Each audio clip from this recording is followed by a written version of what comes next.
দোয়া কীভাবে করতে হবে, কি উসিলা দিয়ে দোয়া করা ভালো না এমনি দোয়া করতে হবে? সবসময় দোয়া করি না এমন কোনো মানুষ নাই। দিনে রাতে সবসময় আমরা দোয়া করি, এটা আমাদের একটা ইবাদতের অংশ। এ সম্পর্কে আমরা কোরআনে কি আছে এই কথাগুলো আমি শুধু আপনার কাছে বলবো। কোরআনে আল্লাহ বলেন, অকাল রব্বকুম উদুনি আস্তাজিব লাকুম, তোমাদের রব বলছেন তোমরা আমার কাছে দোয়া করো, আমি তোমাদের দোয়া কবুল করব। ইন্নাল্লাযীনা ইস্তাকবিরুনা ইবাদাতি, নিশ্চয়ই আমার ইবাদতকে যারা অস্বীকার করে, যারা ইবাদতকে অহংকার করে ত্যাগ করে, সায়াদখুলুনা ফি জাহান্নামা দাখিরিন, অচিরেই তারা অপমানিত অবস্থায় দোজখে ঢুকবে। তাহলে উদুনি আস্তাজিব লাকুম, দোয়া করো আমি দোয়া কবুল করব। এখন আল্লাহ তাআলা সরাসরি আপনাকে বলছেন যে তুমি দোয়া করো, তোমার দোয়া আমি কবুল করব।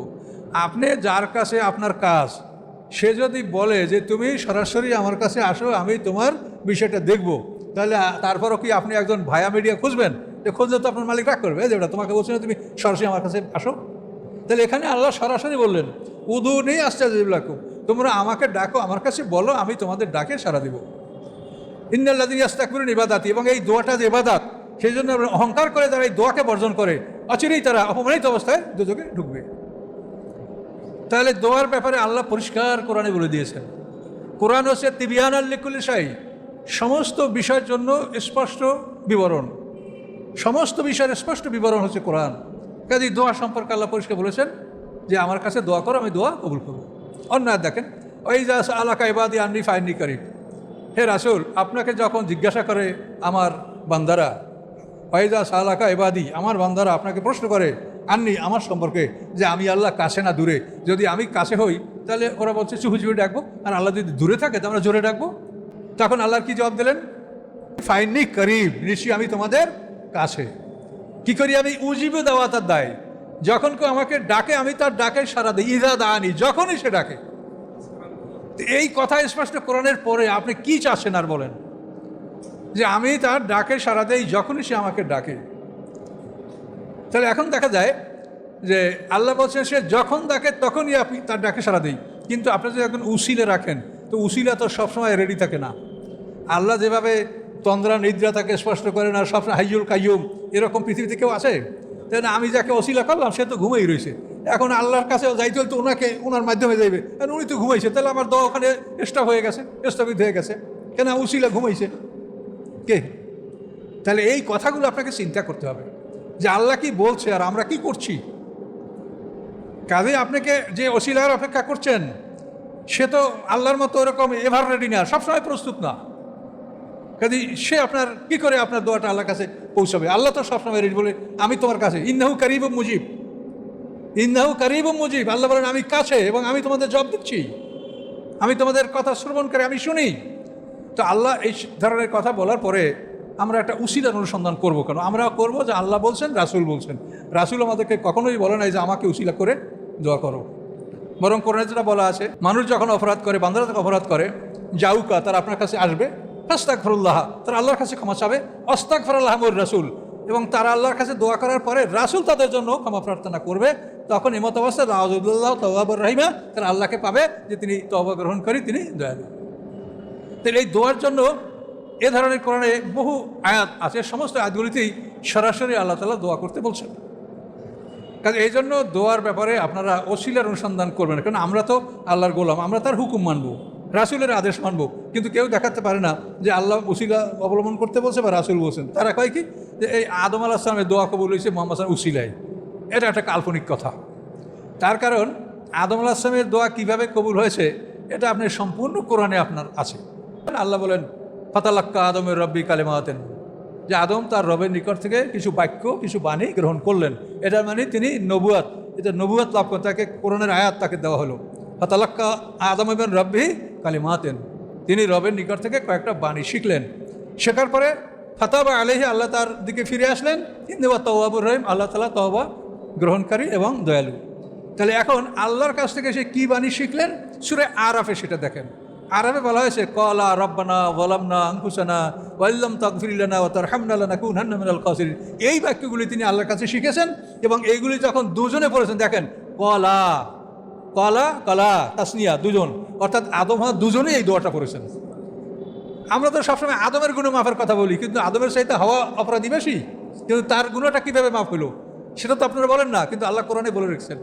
দেখেন সূরা আরাফে, কলা, তারা উভয় বলল, কি বলল? রব্বানা যালামনা আনফুসানা ওয়া ইল্লাম তাগফির লানা ওয়া তারহামনা লানাকুনান্না মিনাল খাসিরিন। এরপরে কি করেন? ফাতাবা আলাইহি ইন্নাহু তাওয়াবুর রহিম। আল্লাহ তাদের দিকে ফিরে আসলেন, আল্লাহ তওবা গ্রহণকারী এবং দয়াময়। তাহলে এইভাবে আল্লাহ তাআলা আদম আলাইহিস সালামের গুনাহ মাফ করেছেন। সেখানে আপনারা কেন এই কথা বলেন যে আরশের ওখানে লেখা আছে লা ইলাহা ইল্লাল্লাহু মুহাম্মাদুর রাসূলুল্লাহ, এইটা দেখে এইটার উসিলা দিয়ে আদম আলাইহিস সালাম দোয়া করছেন? এই কথা তো বাস্তবের সাথে মিলে না। কেন মিলে না? এক নম্বরে হলো, আসমানি কিতাব রাখার একটা দপ্তর আছে, একটা সেক্রেটারি আছে, একটা মন্ত্রণালয় আছে, সেটা হলো লৌহে মাহফুজ। এই লৌহে মাহফুজে সমস্ত আসমানি কিতাব সংরক্ষণ করা হয়। আল্লাহর আরশে তো কিতাব সংরক্ষণ করার জায়গা না, ওটা হলো আল্লাহর সিংহাসন। আরশ মানে সিংহাসন, এটা তো কিতাব রাখার জায়গা না। কিতাব রাখার জায়গা তো আল্লাহ বলিয়ে দিয়েছেন যে লৌহে মাহফুজ, এই মন্ত্রণালয়, এই সেক্রেটারিতে সমস্ত আসমানি কিতাব থাকে। ওখানে তিনি কি করে দেখবেন? যদি এটা থাকে তো লৌহে মাহফুজে থাকবে, যেহেতু এটা কোরআনের আয়াত। এখন কোরআনের আয়াত লৌহে মাহফুজে থাকবে কিভাবে? যেভাবে কোরআনে আছে। কিন্তু কোরআনে আপনি কোথাও দেখাইতে পারবেন না যে লা ইলাহা ইল্লাল্লাহু মুহাম্মাদুর রাসূলুল্লাহ এক জায়গায় আছে, দেখাইতে পারবেন? সূরা সফফাতে হলো লা ইলাহা ইল্লাল্লাহ, আর সূরা ফাতিহা হচ্ছে মুহাম্মাদুর রাসূলুল্লাহ। এখন লৌহে মাহফুজে যে এই কলেমাটা আছে, সেটা কোরআনে যেভাবে আছে ওভাবেই আছে, ওটা এরকম মিশনও নয়। লৌহে মাহফুজে লা ইলাহা ইল্লাল্লাহ সূরা সফফাতে, মুহাম্মাদুর রাসূলুল্লাহ সূরা ফাতায়। তাহলে আপনি যে মিলিয়ে আমরা পড়ি, এটা আমরা পড়ি তার কারণ যে আল্লাহর স্বীকৃতি দেওয়ার পরে মুহাম্মদ সাল্লামকে নবী হিসেবে সাক্ষী দিতে হবে, এই জন্য আমরা এটাকে মিলিয়ে পড়ি। কিন্তু কোরআনে তো মিলানো নাই। আর যখন কোরআনে নাই, তার লৌহে মাহফুজ ওরকম মিলানো লেখা নাই। তাহলে আদম কি করে দেখলো যে কলেমার সাথে এই নামটা মিলানো আছে? এখানে আমরা দেখতে পাচ্ছি যে না, এটার সাথে এটার মিল নাই। তাহলে আদম আলাইহিস সালামকে আল্লাহ মাফ করেছেন জান্নাতে বসে। হলো ওয়াজকুলনা লিল মালাইকাতি উসজুদু লিল আদমা ফাসাজাদু ইল্লা ইবলিস। আল্লাহ বললেন ফেরেশতাদেরকে যে তোমরা আদমকে সিজদা করো, সবাই সিজদা করলো, ইবলিস ব্যতীত। আবা, সে অস্বীকার করলো। আল্লাহ বলেন ফাকুলনা, অতঃপর আমি বললাম, ইয়া আদম ইন্না হাযা আদুবুল্লাহ কলে যাও জাকা, এই শয়তান তোমারও শত্রু, তোমার স্ত্রীরও শত্রু। ফালা ইউখরিজান্নাকুম মিনাল জান্নাতি ফাতাশকা, যদি সে তোমাদেরকে বেহেশত থেকে বের করতে পারে, ফাতাশকা, তাহলে তোমাদেরকে একটা কঠিন পরিশ্রমের জীবনযাপন করতে হবে, কষ্ট করে খেতে হবে।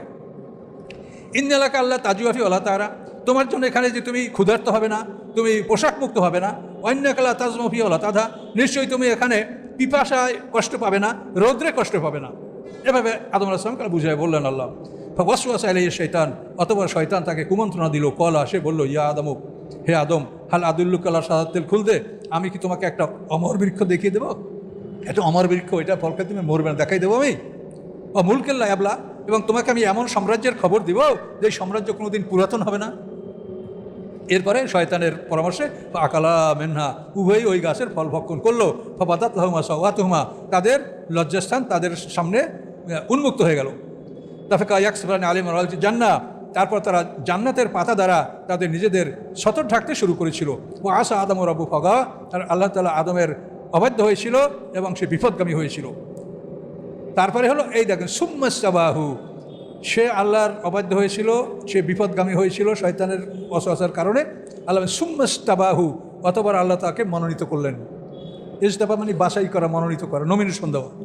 আল্লাহ তাকে বাছাই করলেন, রব্বু তার রব, ফাতাবা আলাইহি, আল্লাহ তাআলা তার তওবা কবুল করলেন, ও হাদা, এবং তাকে হেদায়েত দান করলেন।